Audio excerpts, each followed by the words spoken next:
আসসালামু আলাইকুম। প্রতিদিনের ব্লগ যেহেতু আমি রেগুলার ব্লগ করি না, আর রেগুলার ভিডিও আপলোড করতে পারি না। একটু অসুস্থ থাকি, বাচ্চা-কাচ্চাদের নিয়ে একটু ব্যস্ত থাকি। আ তো এটা কয়েকদিনের ব্লগ মিলিয়ে একটা আ কিছু ভিডিও ক্লিপ নিয়েছিলাম। সেগুলো মিলিয়ে একটা আমি ব্লগ তৈরি করেছি। এখানে আমি রাত্রে একটু রান্নাবান্না করে রাখি। সকালের দিকে আমার চুলাতে গ্যাস থাকে না। তো দেখা যায় যে রান্নাবান্না করতে অনেক সময় লেগে যায়। তো সেইজন্য আমি রাত্রে যতটুকুই গ্যাস থাকে চুলার মধ্যে ততটুকের মধ্যেই কিছু নয় কিছু রান্না করে রাখি। ১টা-২টা আইটেম রান্না করে রাখি। যেন দুপুরে এটলিস্ট আমাদের খাবার-দাবারটা তাড়াতাড়ি হয়ে যায়। যেহেতু ছেলেটা স্কুলে যায়, স্কুল থেকে আসলে ওর প্রচুর ক্ষুধা পেয়ে যায়। তো যার জন্য রাত্রেই হালকা পাতলা রান্নাবান্না করে রাখি। আর সবসময় ছেলের পছন্দে সবসময় রান্নাটা হয় না। ও হচ্ছে ডিম ভুনা আর চিকেন, ডাল এগুলা খেতে পছন্দ করে। সবচেয়ে বেশি পছন্দ করে পোলাও, কোরমা এই টাইপের খাবার খেতে। আমি যেহেতু সবসময় ওর জন্য পোলাওটা রান্না করতে পারি না।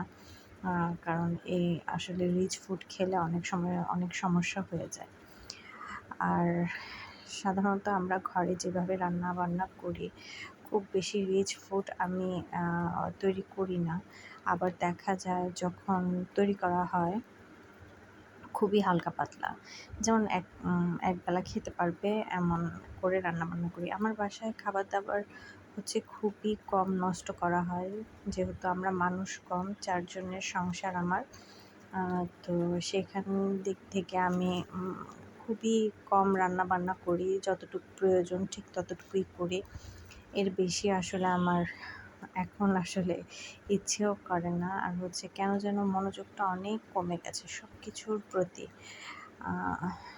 একটু অসুস্থও হয়ে যাই ঘন।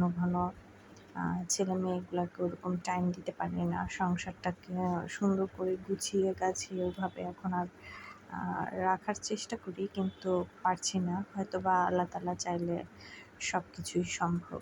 একসময় হয়তোবা আবার আমি সবকিছু সুন্দর করে গুছিয়ে নিয়ে আসতে পারবো। সবাই দোয়া করবেন যেন আমি আবার সুস্থ হয়ে উঠতে পারি।